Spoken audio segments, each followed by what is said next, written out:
Good morning students, welcome to another session and today we are going to discuss about another new topic. Our topic is nitrogen and its metabolism in plant. నత్రజని స్థాపన అంటూ ఉంటాం కదా, వాతావరణంలోకి లేదా మొక్కలలో నత్రజని అనేటువంటిది ఏ విధంగా ముఖ్య పాత్ర పోషిస్తుంది, దాని యొక్క ఇంపార్టెన్స్ ఏంటి, దాని యొక్క ఎబిలిటీస్ ఏంటి అనేటువంటిది ఈరోజు క్లాస్లో మనం తెలుసుకుందాం. సో బిఫోర్ దట్ మనకి నైట్రోజన్ మెటబాలిజంలో చూసినట్లయితే లేకపోతే అట్మాస్ఫియర్లో నైట్రోజన్ చూసినట్లయితే చాలా లిమిటెడ్గా ఉంటుందన్నమాట. చాలా తక్కువ శాతంలో నైట్రోజన్ని ఉండడం జరుగుతుంది. ఫర్ ఎగ్జాంపుల్ సాయిల్ అంటే మృతికలో చూసుకున్నట్లయితే నైట్రోజన్ లెవెల్స్ చూసుకుంటే చాలా లిమిటెడ్గా ఉంటాయి, లైక్ న్యూట్రియంట్స్ కూడా చాలా తక్కువగా ఉంటాయి. సో దానికోసం ప్లాంట్స్ అండ్ యానిమల్స్ కూడా ఏంటంటే ఈ యొక్క లిమిటెడ్ అమౌంట్ ఆఫ్ నైట్రోజన్ కోసం కాంపిటీషన్ ఎక్కువగా ఉంటుంది. ఎవరెవరికంటే ప్లాంట్స్కి, యానిమల్స్కి. సో ఈ విధంగా ఈ యొక్క లిమిట్గా ఉండడం వల్ల నైట్రోజన్ అనేటువంటిది అగ్రికల్చర్ సిస్టంలోను ఇంకా natural ecosystems are nothing but forest and so natural ecosystems అంటే ఏంటంటే nothing but deserts, forest.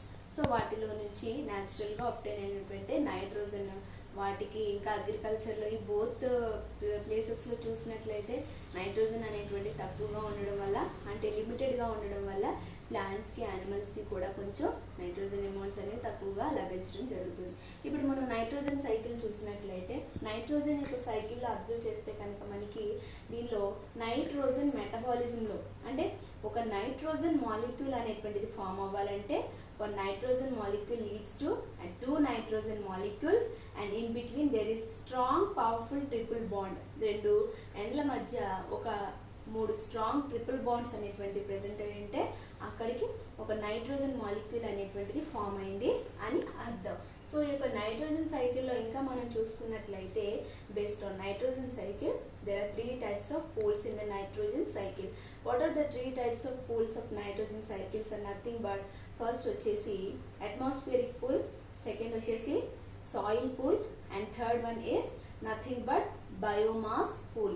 So atmospheric పూల్లో చూసినట్లయితే మనకి ఏ విధంగా వాతావరణంలో నుంచి నత్రజని అనేటువంటిది బయటికి అట్మాస్ఫియర్లోకి ట్రాన్స్ఫర్ అవుతుందో దానిని అట్మాస్ఫియరిక్ నైట్రోజన్ ఫిక్సేషన్ అంటాం. ఇలా వాతావరణం నుంచి వచ్చే నత్రజన్ని మళ్ళీ 3 టైప్స్గా డివైడ్ చేస్తారండి. అందులో 3 టైప్స్ వచ్చేసి biological nitrogen fixation and industrial nitrogen fixation, so ఇంకా ఎలక్ట్రికల్ నైట్రోజన్ ఫిక్సేషన్ అని చూస్తాం. సో బయోలాజికల్ నైట్రోజన్ ఫిక్సేషన్ అంటే ఏంటి? లివింగ్ ఆర్గానిజమ్స్ ఉంటాయి కదా, మైక్రోబ్స్, కొన్ని బ్యాక్టీరియాలు ఇంకా బ్లూ గ్రీన్ ఆల్గేలు, వాటి నుంచి ప్రొకారియోటిక్ ఆర్గానిజమ్స్ ఏవైతే ఉన్నాయో మైక్రోబ్స్, వాటి నుంచి డైరెక్ట్గా సాయిల్లో నుంచి అట్మాస్ఫియర్లోకి నైట్రోజన్ అనేటువంటిది ప్రొడ్యూస్ చేస్తే అది బయోలాజికల్ నైట్రోజన్ ఫిక్సేషన్ అని చెప్పుకుంటాం. అండ్ ఇండస్ట్రియల్ నైట్రోజన్ ఫిక్సేషన్లో వచ్చేసి మనకి ఏం చెప్తామంటే కంబషన్ అని, ఇంకపోతే ర్యాపిడ్ అమౌంట్ ఆఫ్ ఫైర్ ఫ్యూయల్ని బర్న్ చేసినప్పుడు ఎప్పుడైతే ఆక్సిజన్కి అది అటాచ్ అవుతాయో ఫ్యూయల్ అనేటువంటిది ఆ హీట్కి బయటికి నైట్రోజన్ అనేటువంటిది ఫామ్ అవ్వడం జరుగుతుంది. ఇంకా పవర్ స్టేషన్స్ నుంచి వాటి నుంచి జనరేట్ అయినటువంటి ఫైర్ నుంచి కూడా నైట్రోజన్ అనేటువంటిది లభిస్తుంది. అంటే మనకి ఇండస్ట్రియల్ పర్పస్లో చూస్తే కెమికల్గా నైట్రోజన్ అనేటువంటిది మనకి అట్మాస్ఫియర్లోకి ఎక్స్ట్రాక్ట్ అవ్వడం జరుగుతుంది. సో ఎలక్ట్రికల్గా మనం చూసినట్లయితే ఫర్ ఎగ్జాంపుల్ థండర్స్ అని, లైట్నింగ్ అని, డిఫరెంట్ టైప్స్ ఆఫ్ ఎఫెక్ట్స్ అనేటువంటివి ఉంటాయి కదా న్యాచురల్ డిజాస్టర్స్ నుంచి, వాటి నుంచి మనకి నైట్రోజన్ అనేటువంటిది అప్టైన్ అవ్వడం జరుగుతుంది. సో ఇదంతా కూడా మనం అట్మాస్ఫియరిక్ పూల్లో చెప్తాం.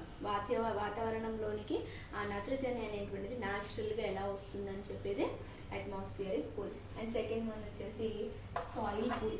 అండ్ సాయిల్ పూల్లో మనం కనుక అబ్జర్వ్ చేసినట్లయితే ఏదైతే అట్మాస్ఫియర్లో ఫర్ ఎగ్జాంపుల్ మనం ఒక నేలను తీసుకున్నాం అనుకోండి, నేలలో సాయిల్లో ఎక్కువగా ఏముంటుంది? సాయిల్లో బ్యాక్టీరియా, రైజోబియం బ్యాక్టీరియా ఇలాంటివి ఉంటాయి కదా. ఈ బ్యాక్టీరియా నుంచి ప్లాంట్ రూట్స్కి తీసుకుని తద్వారా ప్లాంట్స్ నుంచి, యానిమల్స్ నుంచి ఏమవుతుంది అక్కడ సాయిల్ పూల్ ద్వారా నైట్రోజన్ అనేటువంటిది ఫామ్ అవ్వడం జరుగుతుంది. సో ఏదైతే సాయిల్ నుంచి ఫామ్ అవుతుందో దాని నుంచి ప్లాంట్స్, యానిమల్స్ లబ్ధి పొందుతున్నాయో దాన్ని సాయిల్ పూల్. ఏం ప్రొడ్యూస్ అవుతుంది సాయిల్ పూల్ నుంచి? మనకి నైట్రోజన్ అనేటువంటిది ఫామ్ అవ్వడం. సో ఇదంతా నథింగ్ బట్ ఏంటంటే ఏ విధంగా నైట్రోజన్ అంటే నత్రజని అనేటువంటిది స్థాపించబడుతుంది అనేది మాత్రం మనం చూస్తున్నాం. సో థర్డ్ వచ్చేసి వెరీ వెరీ ఇంపార్టెంట్ నైట్రోజన్ సైకిల్లో బయోమాస్ పూల్. ఇది చాలా ఇంపార్టెంట్ అని చెప్పుకోవాలి. ఇందులో 2 స్టెప్స్ ఉంటాయండి. First not 2 steps 3 steps. Ammonification ఉంటుంది అండ్ నైట్రిఫికేషన్ ఉంటుంది, డీనైట్రిఫికేషన్. ఇదేంటి నథింగ్ బట్ అంటే ఒక నైట్రోజన్ని తీసుకుని నైట్రోజన్ అనేటువంటిది రెడ్యూస్ అవుతున్నప్పుడు అంటే సాయిల్లో నైట్రోజన్ ప్రెజెంట్ అయింది అనుకోండి, అది కాస్త అమైనోగా మారుతుంది అనమాట. అమైనో యాసిడ్స్గా ఫామ్ అవుతుంది. అమైనో గ్రూప్ని ప్రొడ్యూస్ చేసుకుంటుంది. అంటే అమైనో గ్రూప్గా మారినప్పుడు నైట్రోజన్ తన రూపాన్ని కోల్పోతూ వస్తుంది అనమాట. సో దాన్ని అమోనిఫికేషన్ అంటారు. ఓకేనా? సో దీంట్లో కనుక మనం చూసినట్లయితే ఫస్ట్ స్టెప్ వచ్చేసి అమోనిఫికేషన్లో ఇక్కడ చూస్తే amino oxidise to nitrite. Nitrite అంటే ఆక్సిడైజ్ అంటే ఏంటి? ఒక ఆక్సిజన్ మాలిక్యూల్స్ని యాడ్ చేసుకున్నప్పుడు అమైనో గ్రూప్ ఆక్సిజన్ యాడ్ అయితే అది ఆక్సిడైజ్ అయ్యి నైట్రైట్గా ఫామ్ అవుతుంది. నైట్రైట్ ఈ ఫామ్ అయ్యేటప్పుడు ఒక ఎంజైమ్ లేకపోతే ఒక బ్యాక్టీరియా అనేటువంటిది యూజ్ అవ్వడం జరుగుతుంది. ఆ బ్యాక్టీరియా వచ్చేసి నైట్రోసోమోనస్ ఆర్ నైట్రోకోకస్ బ్యాక్టీరియా ఉన్నటువంటి అమైనోని ఆక్సిడేషన్ చేసుకున్న తర్వాత నైట్రేట్గా మారుతుంది. నైట్రేట్గా మారే ముందు మనకి ఏమవుతుంది? ఇక్కడ నైట్రోసోమోనస్ అండ్ నైట్రోకోకస్ అనే బ్యాక్టీరియా ఏదైతే మట్టిలో ఉంటుందో ఆ బ్యాక్టీరియా ఏం కన్వర్ట్ చేస్తుందండి? అమోనియాని నైట్రేట్గా ఫామ్ అవుతుంది. బిఫోర్ అమోనియా నైట్రేట్గా మారాలంటే ఫస్ట్ అక్కడ ఏముండాలి? నైట్రోజన్ అనేటువంటిది ఉండాలి.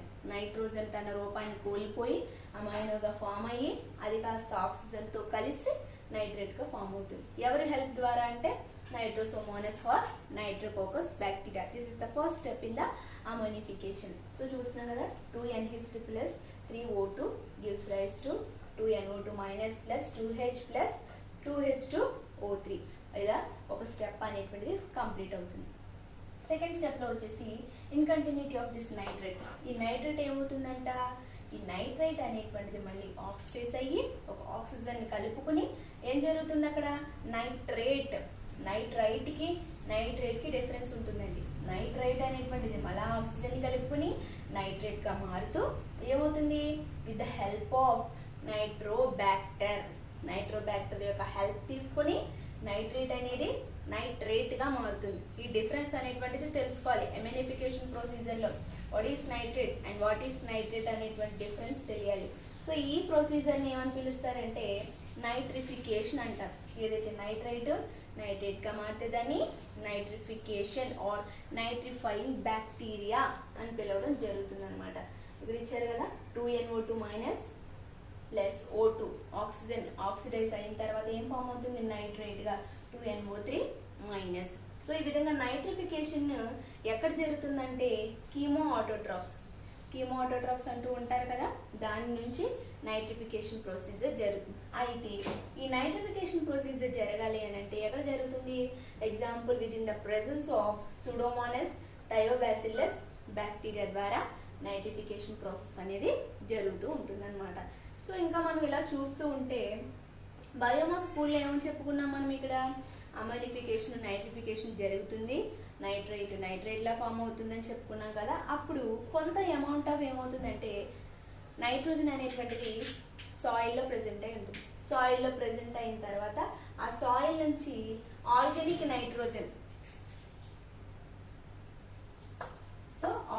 నైట్రోజన్ అనేటువంటిది డీకంపోజ్ అయిపోయి అమైనోగా ఫామ్ అవుతుంది. అమైనోగా ఫామ్ అయిన తర్వాత మళ్ళీ ఏం చేస్తుందట? రిటర్న్ బ్యాక్ టు ద సాయిల్లో నుంచి మళ్ళీ రిటర్న్ బ్యాక్ అవుతుంది. ఫర్ ఎగ్జాంపుల్ నత్రజన్ని ప్లాంట్స్ తీసుకున్నాయి అనుకుందాం. ఎక్కువగా ప్లాంట్స్ శోషించుకున్న తర్వాత అది చనిపోయిన కొంతకాలానికి అట్మాస్ఫియర్లో అంటే వాతావరణంలో భూమిలో నేలలో డీకంపోజ్ అయిపోయి డీకే అయిపోయింది అనుకోండి, కొంతకాలానికి దాన్ని ఎవరైనా లిటర్ చేస్తే ఏదైనా పొగ పెట్టినప్పుడు ఏమవుతుంది? దానికి అది మళ్ళీ ఆ వాయు రూపంలో గ్యాషియస్ స్టేట్లో మళ్ళీ నైట్రోజన్ అనేటువంటిది బయటికి రిలీజ్ అవుతూ ఉంటుంది అనమాట. So this is nothing but return back to the soil అని చెప్తూ ఉంటారు. సో ఇంకా చూస్తే కనుక మళ్ళీ ఏదైతే నైట్రోజన్ ఎక్సెస్ ఉండిపోతుందో రిమైనింగ్ ఎక్సెస్ ఉండిపోయిందంతా ఏమవుతుంది? మళ్ళీ ఎవాపరేట్ అయిపోతూ ఉంటుంది సాయిల్ నుంచి. అలా ఎవాపరేట్ అవుతుంది, మళ్ళీ రీబ్యాక్ వస్తుంది, మళ్ళీ ఎవాపరేట్ అవుతుంది. అంటే ఒక సైక్లిక్ ప్రొసీజర్లో ఫామ్ అవడం జరుగుతుంది. బయోజియోకెమికల్ సైకిల్లో one of the most important cycle is nitrogen cycle and nitrogen fixation. ఇప్పుడు చూస్తే బయోలాజికల్ నైట్రోజన్ ఫిక్సేషన్ చూద్దాం. బయోలాజికల్ నైట్రోజన్ ఫిక్సేషన్లో మనం ఏం ఎగ్జాంపుల్ చెప్తామంటే ఫ్యూ ప్రొకారియోటిక్ సెల్స్లో చూస్తే నాస్టాక్ ఎనాబీనా బ్లూ గ్రీన్ ఆల్గే ఇలాంటి వాటిలో బ్యాక్టీరియాలో నైట్రోజన్ ఫిక్సేషన్ జరుపుతూ ఉంటారు. ఎలా జరుగుతూ ఉంటుంది?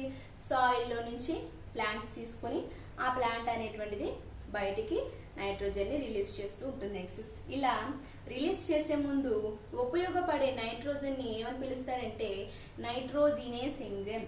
With the help of nitrogenase enzyme the converts nitrogen into ammonia. Nitrogenase enzyme అనేటువంటిది నైట్రోజన్ ఫిక్సేషన్ లో చాలా ముఖ్య పాత్ర అంటే ప్రామినెంట్ రోల్ అనేటువంటిది ప్లే చేయడం జరుగుతుంది.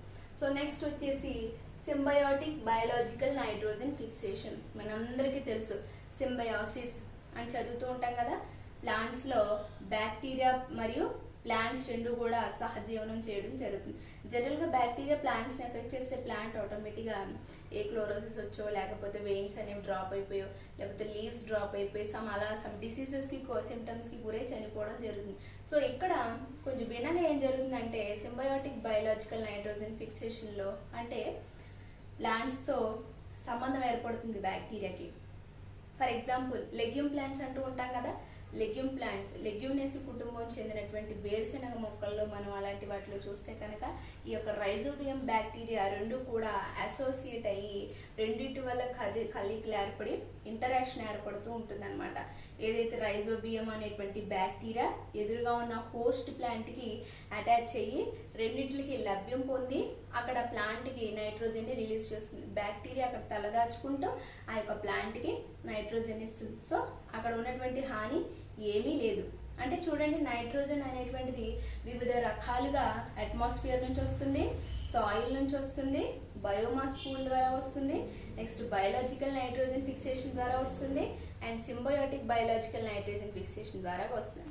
సింబయోటిక్ ఆర్ సింబయోసిస్ అంటే సహజీవనం. మొక్కలు మరియు ఒక బ్యాక్టీరియాలు రెండు కూడా సహజీవనం చేసి నత్రజని స్థాపించుకునేదాన్ని symbiotic biological nitrogen fixation. And ఇంకొకటి వచ్చేసి నాడ్యులర్ ఫార్మేషన్. నాడ్యులర్ ఫార్మేషన్ అనేటువంటిది మనం తెలుసుకోవాల్సింది. నాడ్యులర్ రూట్స్ అంటారు. లెగ్యూమినేసి ఫ్యామిలీలో చూస్తే వేరుశెనగ అని చెప్పుకున్నాం కదా. ఆ యొక్క వేరుశెనగ మొక్కకి వేర్ల భాగంలో ఏమవుతుందంటే చిన్నగా రైజోబియం బ్యాక్టీరియా అటాచ్ అవుతూ ఉంటాయి. అటాచ్ అయిన తర్వాత రెండింటి మధ్య ఇంటరాక్షన్ పెరగడం జరుగుతుంది. అంటే ఆ యొక్క హోస్ట్ ప్లాంట్ మీద ఈ రైజోబియం బ్యాక్టీరియా అనేటువంటిది నివాసం ఉండి అక్కడ ఏం చేస్తుంది, ఒక రకమైన ఇన్ఫెక్షన్ థ్రెడ్స్ ని ప్రొడ్యూస్ చేస్తూ ఉంటుంది. ఇన్ఫెక్షన్ థ్రెడ్స్ ని ప్రొడ్యూస్ చేసే ముందు రూట్ ఉంటుంది కదా, రూట్స్ రైజోయిడ్స్ అంటూ ఉంటాం కదా. రూట్ హెయిర్స్ అనేటువంటివి ఆ వేర్ల మీద ఉన్నటువంటి హెయిర్స్ లాంటివి పలచటివి ఇలా కర్ల్ అయిపోతూ ఉంటాయి. కర్ల్ అయిపోతూ అక్కడ ఏం ప్రొడ్యూస్ చేస్తుంది, ఇన్ఫెక్షన్ థ్రెడ్ ప్రొడ్యూస్ చేసి అక్కడ కొంచెం ఖాళీలను ప్రొడ్యూస్ చేస్తూ ఉంటుంది. ఆ ఇన్ఫెక్షన్ థ్రెడ్ లోకి ఇప్పుడు ఏం జరుగుతుంది, ఈ రైజోబియం బ్యాక్టీరియా అనేటువంటిది అక్కడ ఇన్సర్ట్ చేసుకుంటూ ఉంటుంది. నైట్రోజన్ ని ఇన్సర్ట్ చేస్తూ అక్కడ ప్లాంట్ కి ఏం ప్రొడ్యూస్ చేస్తుంది, నైట్రోజన్ ని రిలీజ్ చేస్తుంది. ఈ విధంగా ఇక్కడ కూడా నాడ్యులర్ ఫార్మేషన్స్ లో రెండు బెనిఫిట్ అవుతూ ఉంటాయి అన్నమాట. అలా నాడ్యులర్ ఫార్మేషన్ లో మనం చూసినట్లయితే ఒక అమైనో గ్రూప్ కి ఏమవుతుంది, 8 ఏటీపీ మాలిక్యూల్స్ ఎనర్జీ కావాల్సి ఉంటుంది. ఒక అమైనోకి 8 ఏటీపీ మాలిక్యూల్స్ ఎనర్జీ అంటే ఎడెనోసిన్ ట్రైఫాస్ఫేట్. ఎన్ని ఉంటాయట ఏటీపీలు, 8 ఏటీపీలు. ఒక అమైనోకి 8 ఏటీపీస్ యూజ్ అవ్వడం జరుగుతూ ఉంటుంది అనమాట.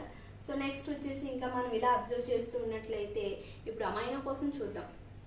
అమైనో కోసం చూసినప్పుడు ఫేట్ ఆఫ్ అమైనో కోసం మాట్లాడుకున్నట్లయితే దానిలో మళ్ళీ 2 టైప్స్, రిడక్టివ్ అమైనోస్, ఇంకోటి వచ్చేసి ట్రాన్సమైనేషన్ అంటారు. రిడక్టివ్ అమైన్లో చూసినట్లయితే మనకి ఇక్కడ ఏం జరుగుతుందంటే ఈ యొక్క అమైనో యాసిడ్స్ లో మనం అబ్జర్వ్ చేసినట్లయితే for example alpha ketoglutaric acid అనేటువంటిది ఉంది.